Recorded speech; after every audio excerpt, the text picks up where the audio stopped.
Today's weather is just incredible. We have this blue sky, absolutely no clouds here. And because of that, I decided to go down to San Pedro to check out what they really are hiding up here on the hill. This is the highest point here, and it used to be the famous Fort MacArthur. They built that in 1914, and they kept it for many years until after the Cold War, and now it's just a museum site here.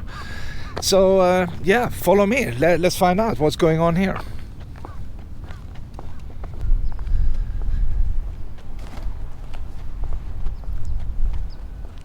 This site was originally an army site, and I believe the primary goal was to protect the Port of Los Angeles in the early days. They probably had some big cannon right here or some other military stuff. And I see some stairs, so let's go up and take a look. It's actually hard to see from below, so we need to be higher up, I think.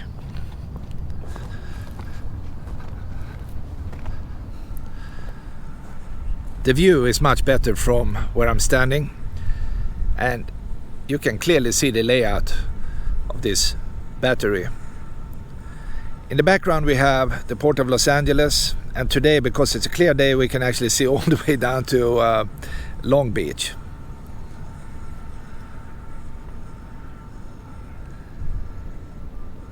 In the background you might be able to see the jetty they have protecting the harbor, and in the end it's actually 1.6 miles out. There is a lighthouse. It looks tiny from here, but it's pretty big.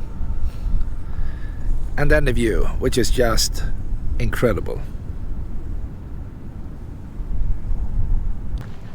I'm walking over to the other side here, so you will be able to see the view. And today, many of these former army barracks, they are in use for other things. I can see on the signs that they have a lot of studios. They do photography, painting, multimedia, and a lot of artsy stuff here. So they turned this former base into like an artsy community.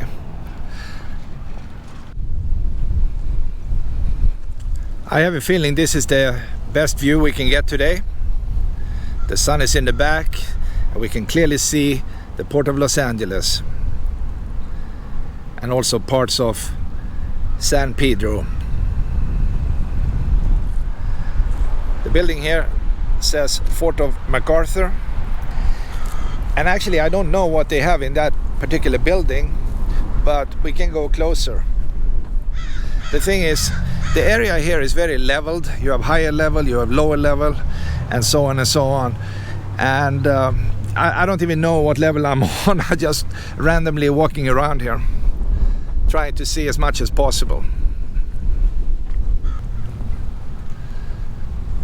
Wow, take a look at that. We have a nice swimming pool down below. And it looks like they are calling it, "Hey Rookie Pool." So if you were a rookie, maybe they throw you in the pool here 100 years ago to get you wet and ready to go. Anyway, by executive order, President Grover Cleveland assigned land here for a future base. And in 1914, it became a permanent base. They named it after General Arthur MacArthur. And his son was actually the famous Douglas MacArthur during the Second World War. And he was like the king of Asia when he basically battled the Japanese in the Second World War. And we have some interesting pictures from the past. People are sitting here in the pool. And I think it was recently restored. So the result is down there. And it looks really nice. A warm day like this.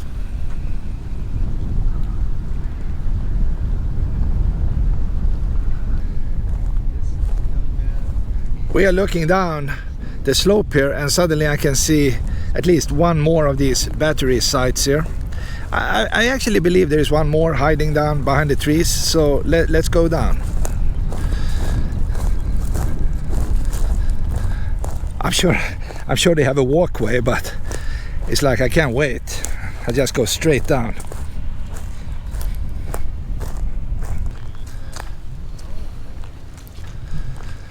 This is nice. At least we have something to show in the video here. We have a cannon. It's a small one, but nevertheless, it looks really, really nice here in the sun.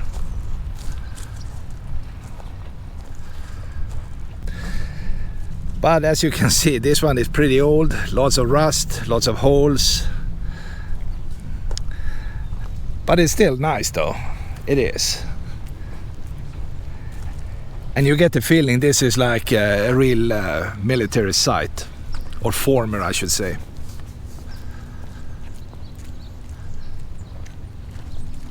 It's like being in a fort, by the way. Look at the size of this.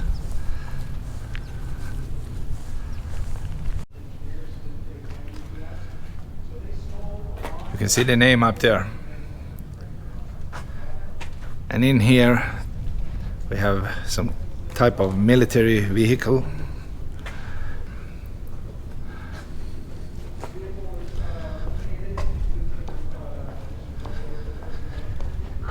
I wonder how long it took to really put this together. You can't do it like in a few weeks. It takes time though. That's my take on this. But let's go up here. Oh, we can't. We can't go up. Ah, we are screwed.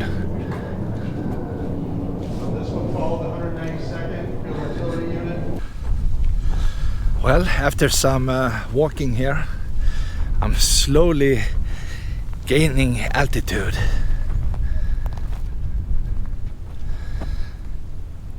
Wow, what a beautiful view here. I'm on top here. And to tell you the truth, you can't see much actually. It's just a pile of dirt. Anyway, we can see this one. This structure, which is the small one, and I think what I'm walking on top of is really more like maybe they kept the ammo there, maybe other things, maybe the staff was hiding under the ground here. I mean, who knows? Definitely I don't know.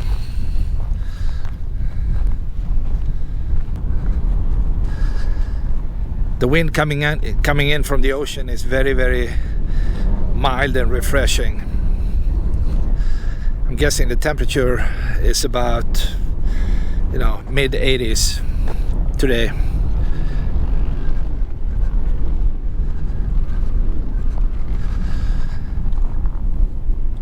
And from this location here, we are able to see where they probably had a massive cannon down in the round pit you see down there. And the community in the background is, I would say it's the beginning of Palos Verdes.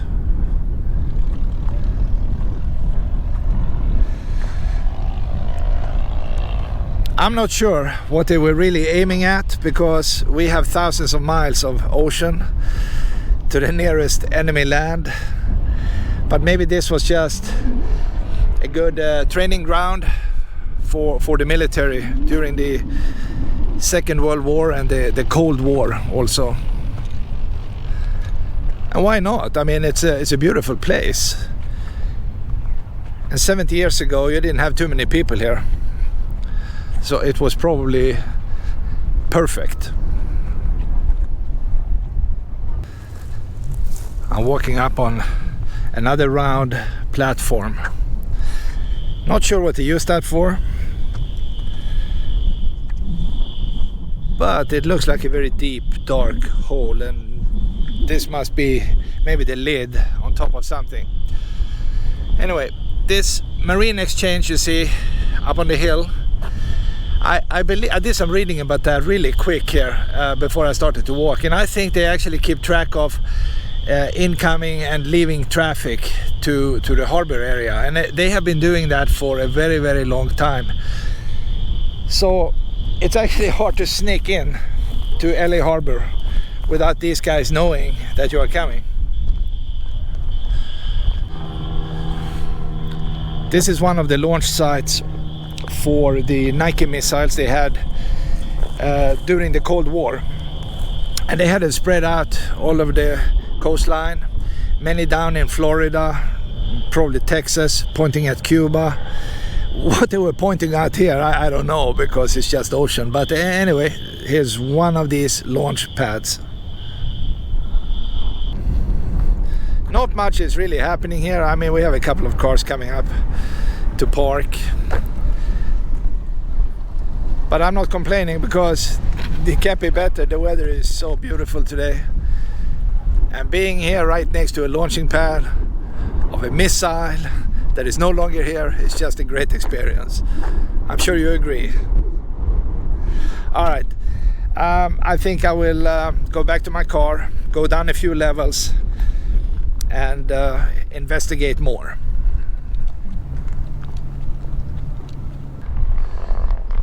We have only one guy playing around here and having a good time.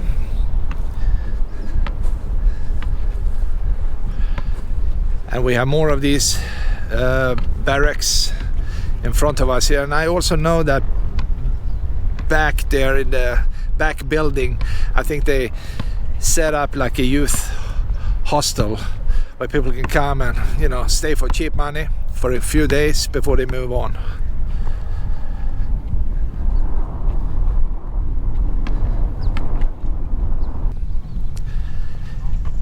This monument is called the Friendship Bell. It was actually the Korean government or people who donated a big bronze bell to the American people to celebrate 200 years of independence. And it says July 4th, 1976. And they have English and Korean language side by side here, like two buddies.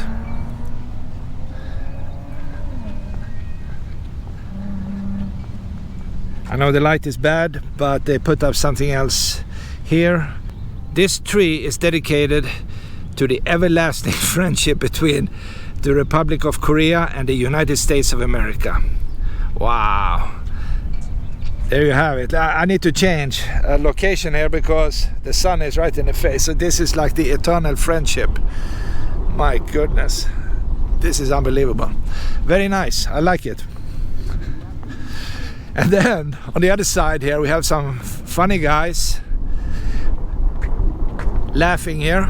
I don't know why they are laughing, but maybe because of the tree here. I don't know. Look at this guy.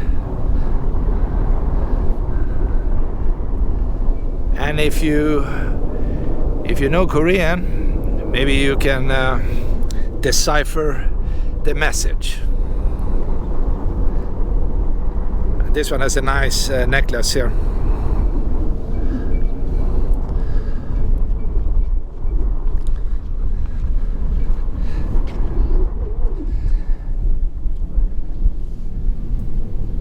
And I don't know who this guy is. Well, they say he's prime minister, and this tree is probably symbolizing some former prime minister of Korea.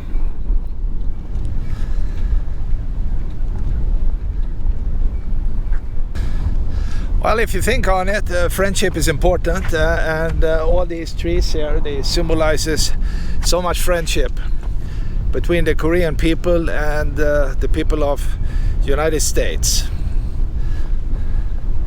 And I can feel it here when I'm walking here. It's a very friendly place.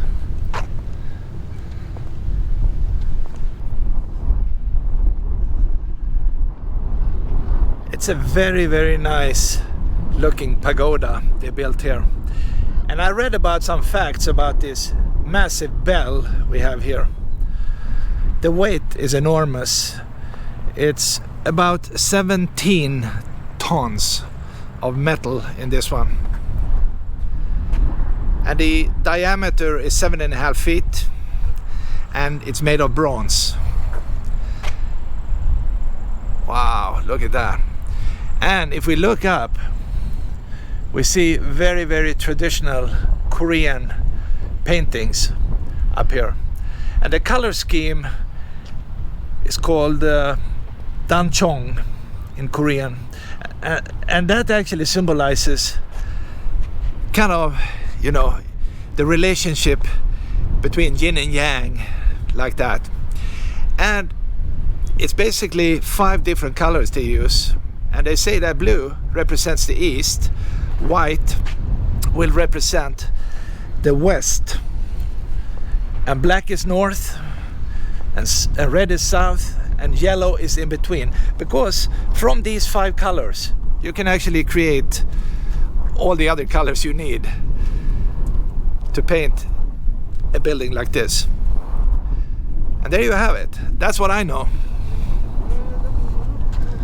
It's not much, but it's really, really an impressive structure here.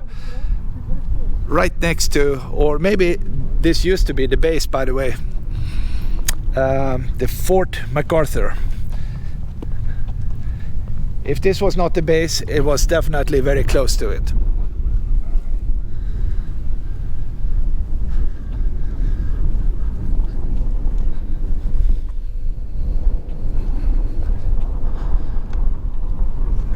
Oh, by the way, let me go closer. How do you actually ring the bell? Well, you see here, they have this big wooden thing right next to it. And you swing that and hit the bell, and you will hear an amazing sound. Because there is no clapper inside this one, it's just empty. But this wooden thing will do the job. And if I'm looking up here, you can see how they did it. There's even a dragon in kind of gold color up there on one of the beams. Maybe you can see that.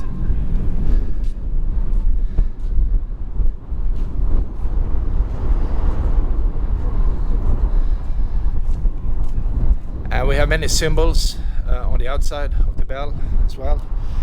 And I just remembered, you have 12 of these pillars, and each one of them represents, you know, the zodiac, the Korean zodiac, with the 12 animals. So that's another interesting feature here.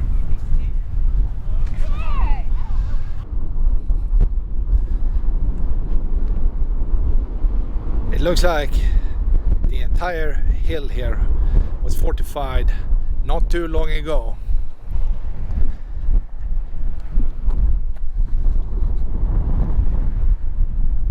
They have a big iron door that is closed to the public right now. But I'm running out of time. I will go up and finish up with a last view of this beautiful Friendship Bell.